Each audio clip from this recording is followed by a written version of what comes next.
All right, so as promised, here's an update video on the Trailblazer SS we have. So to recap, this is a built 660 by the machine shop. My buddy has a dyno at, so they have a machine shop and a dyno. So they did this engine for us. It's 6.0. I don't know what cam they put in it. They picked it out and spec'd it and everything. Instead of having to use adapters, we put 823 heads on it. They redid them, worked them over, put the right springs on it and everything. LS9 head gaskets and ARP bolts and everything.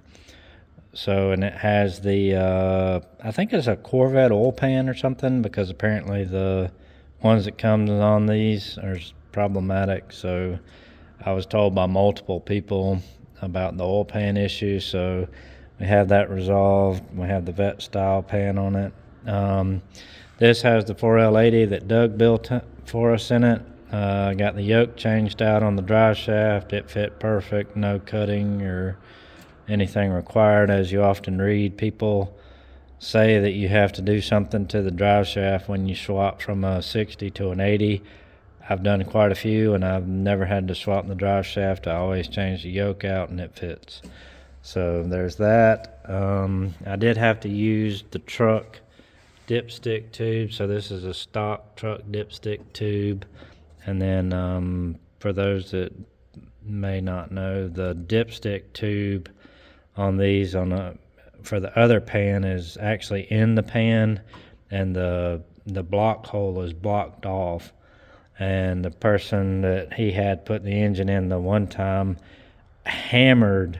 literally hammered his dipstick tube into the hole with the block off, and then had the front hole open, so it was pouring oil everywhere. It was just a disaster. So we've got that taken care of. Just kind of going over things. I got my fuel system done today. It's got a 535 in tank, and then we got our return style regulator that's vacuum boost referenced. And I've got, again, cleaning up the wiring. I got to put a pressure transducer so the Holly can see fuel pressure. We're waiting on the reservoir for the power steering pump. The kit didn't have it. I think it was supposed to come with it, and they are kind enough to send it, so we're thankful for that. I got to wire the fans up. There's the nice fans that I purchased, or I measured and he purchased, and they fit this radiator perfect. So dual fans, I'll wire those up. We got our 75 amp relay, so the Holly will turn those on when we need to. And then I gotta put the that heat exchanger on here in the front somewhere. To be honest, I really don't know how that goes or works. It's got its own little pump over here. So it's got a Davies Craig pump, and I got to figure out where to put that and when to have all that turn on and how to fill the system and that whole deal. I think there's a reservoir for that as well, with like a radiator style cap.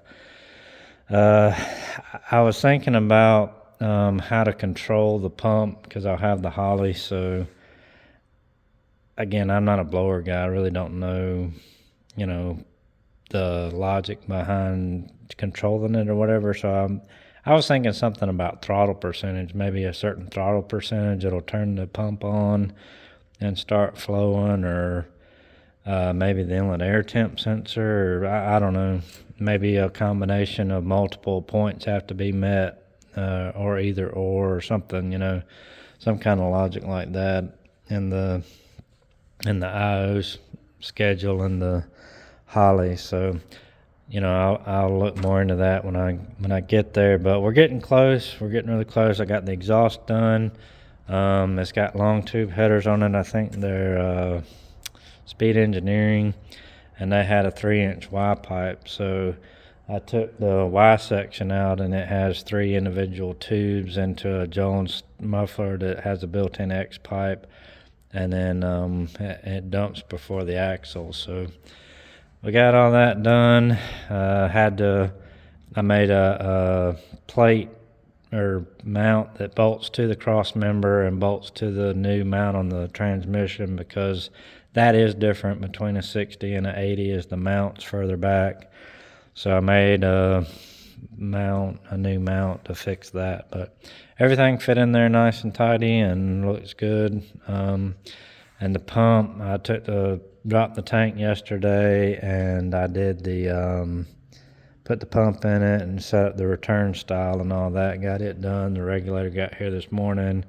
Got it installed, got the lines terminated and plumbed, so that's all good to go.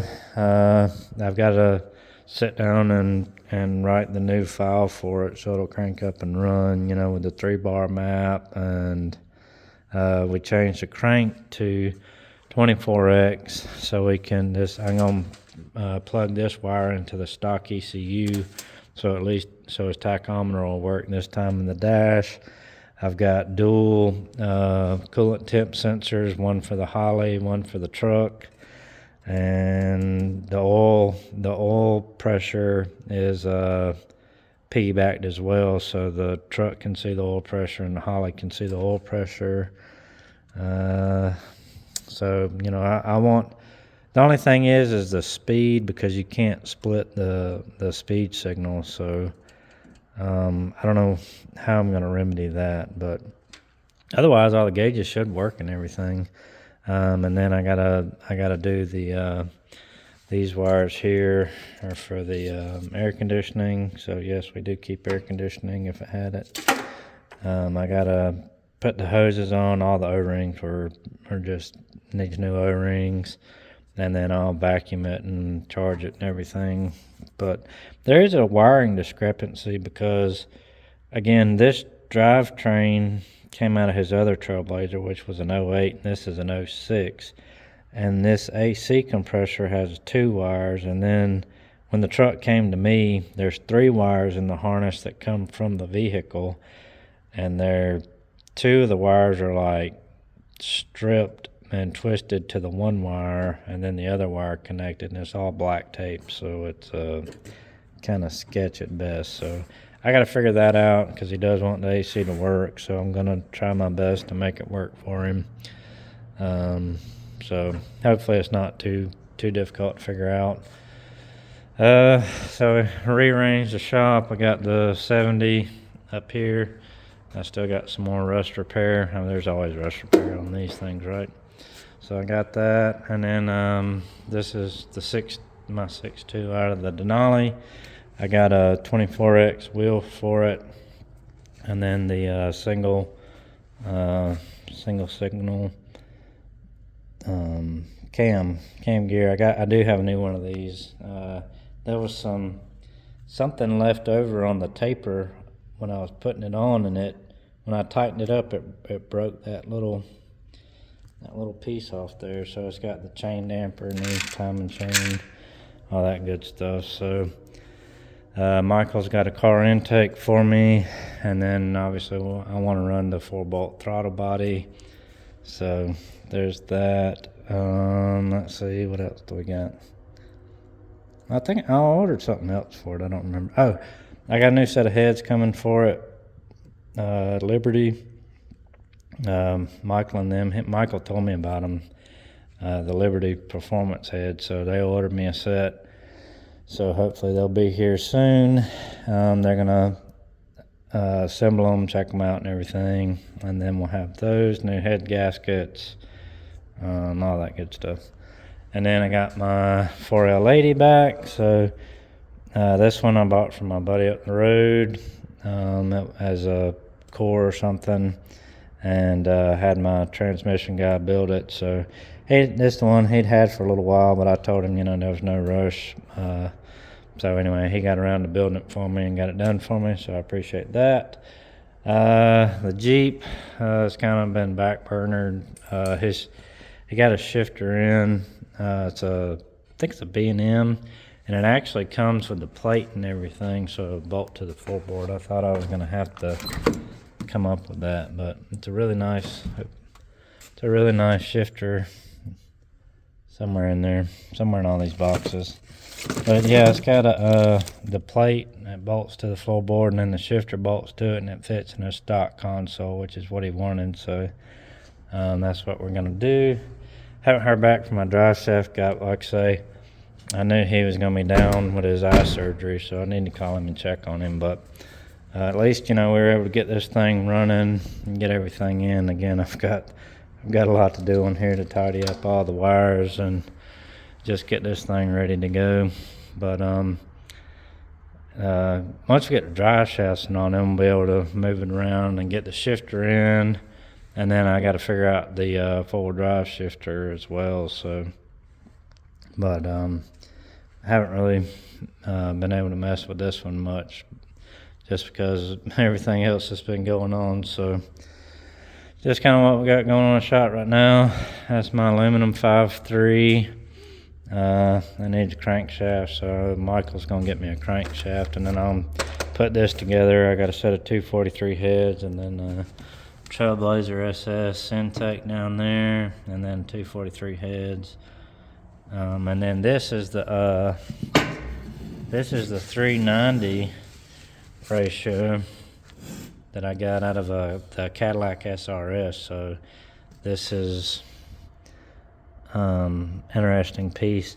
So like I was saying in the other video, this is the only bushing in the front. So it has the one bushing here, and then it bolts from the back. So you don't really have much, you know, to keep the pinion from trying to climb and go up when you accelerate. So you can see that's just not a very stout bushing. And there's people that make, you know, a good bushing for this, and I'm gonna put all new bushings in it. But yeah, this one looks like it's trash. So what you do, or what I do, I take a drill bit and drill it in there, and then you can drive it around, and then the center falls out, and then you just take a Sawzall and cut it. And once you break that press fit, then this just falls out. So, you know, they got all these special pullers and all this stuff. That's the easiest way I found to do it. Just take your drill bit, drill it in, and then just drive it around. This whole center falls out. Cut that sleeve, and then you can bend it in with a chisel, and then it just falls out. So, but anyway, I don't know why I got this, but I did. Like I say, I didn't realize the Cadillac had a 373, and of course I didn't even have the car when I bought this. I was just so excited, so I bought it. But anyway, I think it's going to be too steep for the Cadillac, so especially with this thing, right? But anyway, that's the update for now on the Trailblazer. I'm still plugging away at it. Got a lot done, still got a lot to do. That's just you know, this is a pretty big project. You know, I mean, not really, but a lot of work to be done to get all this stuff in there. And like I say, since I'm not a blower guy, I really don't know, you know. I mean, again, it is kind of intuitive, I know that, but I'll figure it out and get it going for him. And curious to see what it does. I can't wait to drive it, because, you know, that's kind of gonna determine which way the Cadillac goes. Seeing how this thing does. Like I said, the only thing my major drawback with the blower is I know it sounds silly, but fuel mileage is what always deters me from this, because I had a buddy that had he had a CTS-V.